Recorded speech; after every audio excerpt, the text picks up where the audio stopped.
बिस्मिल्लाहिर्रहमानिर्रहीम। अस्सलामुअलैकुम। Welcome back to special खाने। आज मैं आपके साथ पकोड़ों की रेसिपी शेयर करने के लिए जा रही हूँ जो हमने कड़ी के लिए तैयार करने हैं। तो चलिए आइए, कड़ी के पकोड़े बनाने के लिए हमें किन किन चीज़ों की ज़रूरत है वो हम नोट कर लेते हैं।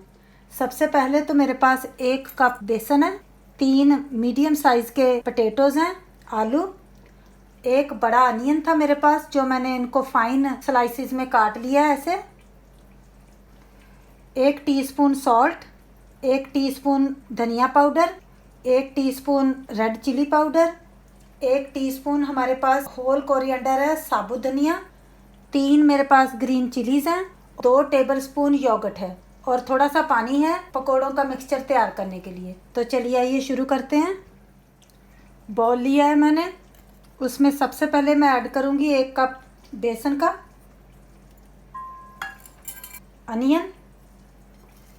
अनियन को हाथों से ऐसे मिक्स कर लेंगे ताकि स्लाइसेस जो जुड़े हुए हैं वो सेपरेट हो जाए। 1 अनियन, चिली, धनिया पाउडर, सॉल्ट को आप अपने टेस्ट के हिसाब से कम और ज़्यादा भी ले सकते हैं।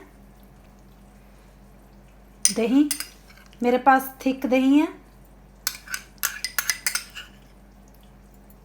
कोरिएंडर जो मैंने लिया था उसको हाथों से मसल कर हम डालेंगे। अब हम बहुत ही बारीक सी ग्रीन चिलीज़ को काट लेंगे।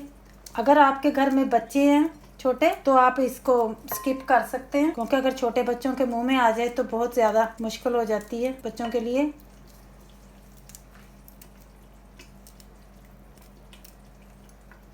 फोर्थ टीस्पून मेरे पास बेकिंग पाउडर है। ये जो मेरे पास 3 आलू थे इनको भी मैंने काट लिया है, लंबे लंबे टुकड़ों में ज़रा काटा है ऐसे। आप चाहे तो आप स्क्वायर में भी काट सकते हैं। कुछ लोग कड़ी के पकोड़ों के लिए आलू नहीं डालते, लेकिन मेरे ख्याल में आलू डालने से इसका टेस्ट और ज़्यादा अच्छा आ जाता है और मेरे घर में आलू पकोड़े जो हैं वो आलू के बगैर खाते नहीं हैं, तो इसलिए मैं आलू डालती हूँ।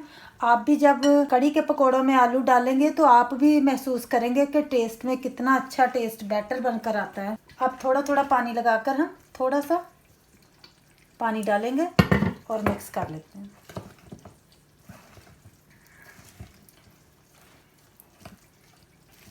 और हाँ, एक बात और बताती चलूँ कि पकोड़ों में ऑलवेज़ आप दही को ऐड करें, इससे पकोड़े जो हैं वो फूलते भी ज़्यादा हैं और ज़्यादा अच्छा टेस्ट बनता है। और ये तो पकोड़े वैसे भी कड़ी में जा रहे हैं, तो मैं वैसे नॉर्मल पकोड़ों में भी दही ज़रूर ऐड करती हूँ, इससे पकोड़ों का टेस्ट बहुत अच्छा आता है, बहुत ही अच्छे क्रंची पकोड़े बन के तैयार होते हैं।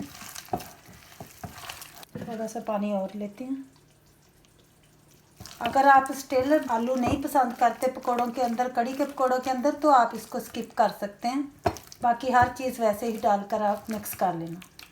पकोड़ों का मिक्सचर हमारा तैयार हो गया है। अब हम इसको 15-20 मिनट तक के लिए ढक के रख देंगे। हमेशा पकोड़ों के मिक्सचर को रेस्ट देना ज़रूरी होता है। अगर हम उसी वक्त मिक्स करते ही बना लें तो ना तो वो फूलते हैं, ना वो उनका टेस्ट अच्छा आता है। तो इस तरह थोड़ी देर आप इसको रखेंगे तो इसका टेस्ट जो है ना वो सारे मिक्सचर में रच जाएगा।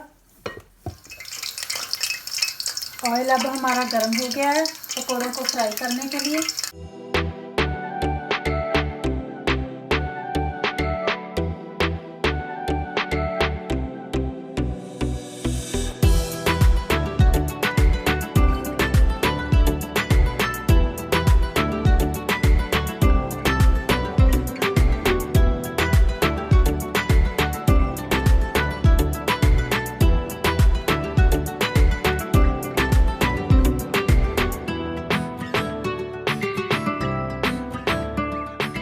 ना तो हमारा ऑयल बहुत ज़्यादा गर्म चाहिए, ना ही हमारा ठंडा ऑयल चाहिए। हमें दरमियानी आंच पर पकोड़ों को फ्राई करना है। ऑयल को दरमियानी आंच पर रखकर हमने सब पकोड़ों को फ्राई कर लेना है। ये वाले पकोड़े अब हमारे बन गए हैं, तैयार हो गए हैं। अब हम इनको निकाल कर दूसरे पकोड़े भी और डाल देंगे।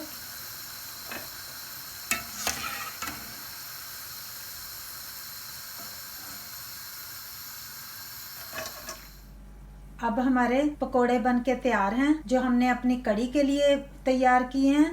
पार्ट 1 एंड पार्ट 2 हैं। पार्ट 1 कड़ी की है, पार्ट 2 पकोड़ों की है। वीडियो लंबी ना होने की वजह से मुझे 2 पार्ट करने पड़े हैं इस वीडियो के। मुझे उम्मीद है कि आज की मेरी रेसिपी आपको अच्छी लगी होगी। फिर मिलेंगे मेरी अगली रेसिपी में। अपना और अपनों का रखिएगा ढेर सारा ख्याल। मुझे दीजिएगा इजाजत। अल्लाह हाफिज।